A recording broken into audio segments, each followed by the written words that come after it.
Assalamu alaikum урматтуу Талас тургундары.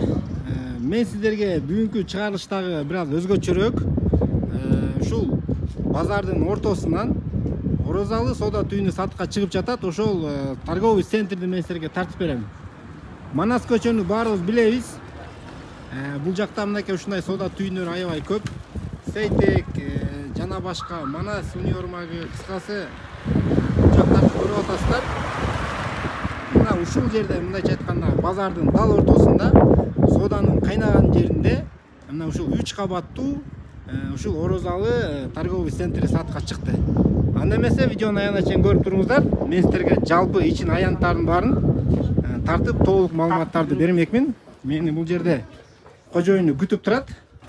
Анда эмесе суроо жооп кылабыз. Саламатсызбы мынакей, кожоюну күтүп алды.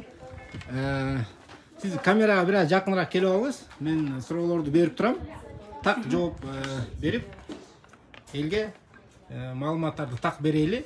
Бул аянты, жалпы аянты канча бул соода түйүнүн узуну туурасы? Узуну 13,5 квадрат метр болот. Узуну 13 метр, туурасы 8,5 метр. 8,5 метр. Ушул аянтта мына көрүп атасыздар, 3 кабат экен бул, 3 кабат. 3 кабаттуу кабаты мансард болуп кетет да. 3-чү этажы мансард болуп кетет. Каянан тартып баштасак анда эмесе, бул жакта Фаберлик дейби? Фаберлик. Бул жер арендадабы? Арендада отурушат. Ичин бир тартып коелу анда эмесе. Мынакей, бул канча квадрат экен ичи? Дагы 5-6 квадрат. 5ке 6 30 квадрат метрде. Арендада иштеп жатат экен, ижарада. Тамас беже, соода кандай болуп атат? Жакшы элеби? Эл келип атабы, жакшы элеби? Андан кийинкиси бул жактан кирет экенбиз. Нар жагын кое туруңуз, бул жагын тартып коелу. Бул жагы эмне? Бул жагы Atomic компаниясы арендадабы? Барбы ичинде? Жок, азыр жабык. Туугандар, тилекке каршы бул жак жабык экен. Ичи канча квадрат? 3-4, 12 квадрат. Бунун ичи 12 квадрат метр экен, бирок култанып турат экен. Atomic компаниясы иштеп жатат экен. Бул эми ичине киребиз, ушул эшик менен киребиз, кое туруңуз. Арт жагынан да эшик бар деп атпайт белесиз. Ошол жакты тартып келек, андан кийин кирели. Жүрүңүз, бул жактагы входторундагы помещенияларын тартып берели. Негизи менин билишимче базарда бул жакта эл көп болот. Соода түйүн ачсаңыздар дагы бул жактан негизи элдин агымы аябай жакшы. Караңыздар, бул жактан дагы кире турган эшигди, помещенияны мен сиздерге тартып берем. Охо, бияк чоң экен, Чоң. Мындай узуну ошол 13,5 экен, туурасы болжол менен 4,5. Болжол менен бир 50-60 квадрат. Бул жак мурда эмне болуп иштеп келген? Ашканага ылайыктуу да, ашкана болуп иштеп. Туугандар, бул жак ашкана, бутышкаларын даярдап, суулардын баары кирген бул жак, Ысык суу, муздак суу да чыгат. Канализациябы же бул жак септикпи? Септик. Септик экен. Бул жак негизи бул жанда да эшиги бар экен, Калоочулар болсо, бул жакка дагы соода түйүн ачса болот экен. Мынакей бул жагын да ачып көргөзүп коеюн. Мына бул жакта элдин агымы дагы менимче жакшы. Калоочулар бул жакка дагы ушундай кылып соода түйүнүн ачсаңыздар болот. Же бул ашкана кылып иштесеңиздер дагы мына бул түтүкчөлөрдү, суу түтүкчөлөрдүн баарын мындайча айтканда даяр экен, вытяжкалардан баштап. Анда эмесе биз наркы жагынан кирип тартып беребиз.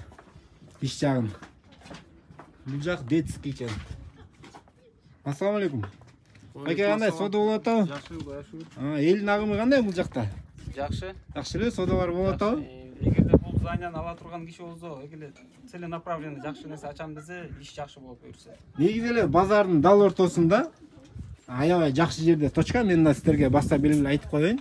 Жүрүңүз, анда карындаш, ичине киребиз. Бул жер өзү кандай? Мындай кызыл китеби барбы? Кызыл китеби госактысы менен бар. Мындайча айтканда жер менчик жер кызыл китеби менен. Бул жер баягыда 49 жылга аренда убактылуу эмес да, кыскасы. Мынакей бул жакта документтер баары толук. Документтер баары даяр. Залогто тиги бу андай жок. Талаш тартыш сот деген жок, таптаза, бир эле эси бар, ошо. Документтерден кыскасы туугандар эч кандай проблема болбойт экен. Кирдик, экинчи кабаттабыз биз азыр. Киргенде эле оң жак бетинде бир помещениясы бар экен. Мынакей. Чоң экен. Буга чейин эмне болуп иштеп келген бул жер? Бул жерде ар кандай компаниялар отурган, тоже фаберлик. Кыскасы баягы офис кылып, компаниялар үчүн дагы ижарага алып иштетсеңиздер да болот эгер сатылып кеткенче. Бирок сатып алгандар ошондой компанияларга дагы арендовать этип өткөрүп берсеңиздер, кирешелүү бизнес деп айта алам. Бул жакта мынакей суулардын баары кошулган экен, даяр экен, э? Бунун квадраты болжол менен канча болуп калат экен? Болжол менен 8,5 6. Бир 45 квадраттын айланасында экен, э? Мынакей бул жактан солго киребиз. Бул жагында эмнелер бар? Жакта массаж отурат, хижама. Бул жакта хижама ала турган сиздерде арендовать этип отурат экен, э? Массаж, хижама. Бул жагы? Бул жагы Арендага берилет экен, сиздер алып. Эко окшош да.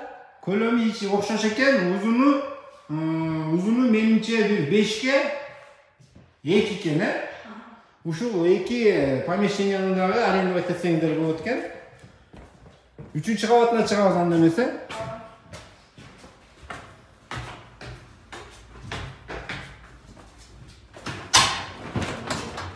Ассаламу алейкум. От көтөлө. Бул жакта да арендовать этип отурушабы, э? Ооба. Жак тартып берип коеюн. Эмне отурат экен бул жерде?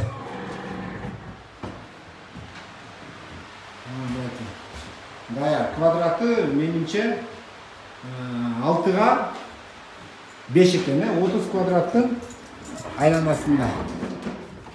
Бул жагында дагы 6га 5 ушундай окшош квадратта, бул жакта дагы ушундай 3-чү кабатта мансард тилинде бөлмөсү бар. Бул жагы эмне болуп кетти? Балкону го дейм, э? Балкон жагынан да мен сиздерге şu territoriyani tартып берип коеюн. Мынакей көрүп атасыздар. Базардын дал ортосунда. Сейтек строймирдин эле курулуш дүйнөсүнүн тушунда. Оң жагында Османай соода борбору, Оң жагында Османай соода борбору. Сол жагы крытый. Крытыйды баарыбыз билебиз. Негизи эле туугандар ушул аябай жакшы точкада курулган экен. Мындайча айтканда, алып жакшылап көзүн таап иштеткендер болсо, жакшы киреше киргизип бере тургандагыдай эле. Мындайча айтканда соода түйүнү. Анда эмесе карындаш, баасына келели, башка айта турган маалыматтар калбадыбы? Баарын эле айттыкпы, баарын эле тарттыкпы? Ооба, баарын айттык. Так, анда эмесе баасын айта бериңиз анда. Биз түшкөнчө баасын кошо сүйлөшүп кете берели. Баасы ушундай соода борборуна $130,000. $130,000. Анчалык деле туугандар баасы кымбат эмес экен. Көрүңүздөр, кандай варианттар бар? Варианттар наличка. Наличка, э? Ооба. Мындай рассрочка, бөлүп төлөө, же болбосо унаа алмаштыруу варианттары каралбайбы? Жолдорун караштырабыз буюрса. Караштырса болот экен, э? Кыскасы туугандар өзүңүздөрдүн вариантыңыздарды айтып көрөсүздөр. Мынакей, ушул түйүндү мен сиздерге толук тартып бердим. Колман келишинче лайк басып колдоп коюңуздар жана группаларга жөнөтүп койгондо унутпаңыздар.